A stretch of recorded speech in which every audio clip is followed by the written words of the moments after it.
चरणामृत पीते हो, ठसक है प्यारी रू के चरणारविंद की, कल्याण परम पदे। बहुत मस्ती से हम कह रहे हैं, मान लो हमारी बात, पर ये पकड़ लो नहीं, पकड़ में नहीं आएगी। अंतर की वृत्ति प्रभु में जुड़ जाए, अपनापन हो जाए, स्मृति अखंड जुड़ जाए, वो धाम से, नाम से, रूप से, लीला से, अंतर की वृत्ति, हमारा सारा भाव सत्संग का अंतर की वृत्ति से रहता है। तुम पौशाला खोलो, औषधालय खोलो, बड़ी व्यवस्थाएं सब करो, ये सुकृत है, सुकृत पुण्य एक झटके में खत्म हो जाने वाला है। ना दान लेने वाले ब्राह्मण की गऊ आ गई, दान दे दिया, वापस नहीं दे पाए तो गिरगिट बन गए, एक झटके में खत्म होने। एक वैष्णव निंदा सारी तुम्हारी पुण्य खत्म कर देगी।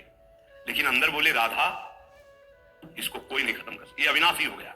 अंदर बोले कृष्ण, ये अविनाशी हो। एक कृष्ण नाम, एक राम नाम, एक राधा नाम, एक शिव नाम, एक भगवान नाम, ये तुम्हारे जीवन की धारा को परम प्रकाश में पहुंचा देगा। मान लीजिए, प्राय मन को नाम जब अच्छा नहीं लगता, बाहरी व्यवहार चाहे जितना बड़ा धार्मिक करवा लो, सब में राजी हो जाएगा। और जब कोई परिचय देता है तो बाहरी परिचय देता है अपने को, बाहरी परिचय, मैं अमुक जगह का अमुक हूं, अपना दो चार लोग होते हैं, ऐसा ये तो इतने दिनों से ये नहीं, इतने दिनों, ये सब है बाहरी। अंतर में कहां हो आप? आपकी स्थिति अंतर की वृत्ति कहां है? साधना बाहरी अंतर की वृत्ति को प्रकाशित करती। अंतर की वृत्ति में अगर आप नहीं हो तो बाहरी इन सबसे बहुत बड़े बड़े धोखा खा जाते हैं। इस बात से पाप का बर्ताव कर दे, यदि तुम नाम जापक हो तो उसके बदले में तुम पाप मत करना। ना उससे तुम बदला चाहना, ना भगवान से, ना किसी और के सहयोग से, और ना स्वयं से। ये भगवत प्राप्ति के लिए है। संसारी आदमी ऐसा नहीं करेगा, वो तो एक थप्पड़ का जवाब दो थप्पड़ में देना चाहेगा। लेकिन भक्त का स्वभाव ऐसा, कह रहे यदि कोई पापी आदमी तुम्हारे साथ कोई भी गलत बर्ताव, तो हमारा कर्तव्य है कि हम भगवान से प्रार्थना करें, हे प्रभु इसकी बुद्धि शुद्ध कर दो। नाथ, यदि इसकी बुद्धि शुद्ध हो जाए तो ये भी महात्मा हो जाएगा, प्रभु इसको दंड मत देना, ये बहुत भूल में है, इसकी भूल को मिटा दो हे नाथ, हम आपसे प्रार्थना करते हैं।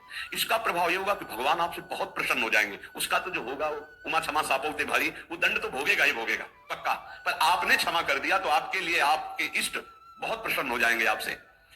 जो साधु स्वभाव है वो किसी भी भारी संकट में पड़कर भी पाप कर्म न करे। जैसे एक प्रसंग आता है संकट का, सदन जी का, सदन कसाई, बड़े महाभागवत थे। ये भगवान श्री जगन्नाथ जी के दर्शन करने जा रहे थे, महान अनुराग रस में डूबे हुए, दो चार घरों से भिक्षा ले लेते पाते हुए। फिर तो संध्या समय था, एक घर में भजन करने से एक मुख में विशेष आकर्षण होता है, भागवती का आकर्षण होता है, जो एक आत्म सुख प्रदान करता है। याचना करते चली गई, उनको लगा कि शायद समझ आ गई हो, उसने जाके पति की हत्या कर दी। उसको लगा कि ये इसलिए बड़ा काम पापी स्वभाव का होता है, जब बुद्धि में बैठ जाता है कुछ भी पाप पूरे परिवार को मार सकता है। ऐसा बहुत ऐसी घटनाएं सुनने को मिलती है। वो आयुष ने का पति की हत्या कर दी, अब तो स्वतंत्र होना, अब तो भयरहित हो। उनका धूर्त कहेंगे ये हमने कब कहा, ये महत अपराध करने वाली तो है। तो उसने कहा होश में अगर हल्ला मचा दिया तो जान से मार डाले जाओगे। तो उन्होंने विचार किया कि बात तो सत्य है। तो उनका धर्म में प्राण त्याग देना सही है, लेकिन अधर्माचरण करना सही नहीं। तो उनका देवी तो चाहे जो कुछ करना चाहे कर ले, पर मैं धर्म विरुद्ध आचरण नहीं करूंगा। उसने हल्ला मचा दिया, गांव के लोग एकत्रित हो गए। क्या ये साधु नहीं है, ढोंगी है, इसको हमने बड़े सम्मान से भोजन पवाया और अपने घर में वास दिया, ये रात्रि में कुछ धर्म विरुद्ध आचरण करना चाहा था, मेरे पति ने विरोध किया तो पति का गला काट दिया। अब मेरे साथ मनमानी करना चाहता था तो मैंने आवाज लगा दी, आप लोग मेरी रक्षा कीजिए। बंदी बना लिए गए, राज दरबार में पेश किए गए। राजा ने पूछा क्या आप अपराध किया? एक बार उन्होंने कहा कि नहीं। तो उसी स्त्री ने कहा झूठा है, ये दम्भी है, पाखंडी है, साधु नहीं है, वो महापुरुष थे। राजा ने पुनः पूछा तुमने अपराध किया? तो उनका ये जो देवी कह रही उसी के अनुसार मुझे दंड दिया जाए, क्योंकि भगवान की इच्छा, इसीलिए संविधान बना। दोनों हाथ यहां से काट लिए गए, हाथ कटवा लिया, धर्म विरुद्ध आचरण। अब कुछ ऐसे लेप लगाए गए जिससे रक्त रुक गया। जगन्नाथ जी के दर्शन करने गए तो बहुत हंसे प्रभु से, क्योंकि वो सच्चे थे। उन्होंने कहा प्रभु आप जानते हैं फिर भी ये लीला, अगर आज हाथ होते तो मैं हाथ जोड़कर आपको प्रणाम करता, पर स्वीकार करो आप हमारा। और जे ही ऐसे किया तो नवीन हाथ उनके प्रकट हो गए।